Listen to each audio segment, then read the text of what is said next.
నీకు దీనికి సంబంధం లేదు, తప్పుకో. నాకు ఆడితో సంబంధం ఉంది ఎందుకంటే ఆడు నా తమ్ముళ్ళు అట్టాడు. నాకు నాతోనే సంబంధం ఉంది ఎందుకంటే నా పేరే సంబంధం. చాలా మర్యాద తెలిసిన పిల్ల. చూడిదారు బాగా టైట్గా ఉందా? దండానికి వంగుంటే అందరు ఉన్నారు కదా, సీనిగితే అసహ్యంగా ఉంటుందని. సైతాన్ వేదాలు వల్లిస్తుందా? ఓ చింద్ర, ఈవిడికి మాత్రం వేదాలు సైతాన్ వల్లిస్తుంది. అంటే ఏమిటి? ఏమంటే ఆరాలు తీయకూడదు, వినూరుకోవాలి. వెనకడు కోడు తుపాకి లేకపోయినా లపాకి కావాలన్నా అంట. పో అంటావు, నువ్వేమన్నా హారనా? అయ్యో పూ అంటే మలయాళంలో పోదావు అని అర్థం.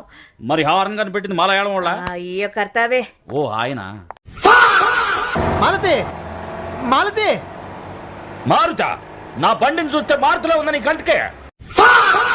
పాపిస్తాడా నువ్వు? ఓ ఫ్రెండ్వా? ఇక్కడ అలా ఉమ్మేయకూడదు. సారీ సార్, ఏం ఇక్కడే మీ మీద పడింది. Sorry sir. నా చెల్లెలు మాలతి. ఏడు చెల్లెలా? ఈ నా తమ్ముడయా? చదువులో నెంబర్ 1 లా కనిపిస్తున్నారు. గోల్డ్ మెడలిస్ట్, రికార్డ్ బ్రేకర్, కరెక్టా? రికార్డ్ ఎంతవరకు చేయలేదండి, కానీ glass breaking, table chair, summer salt, double clip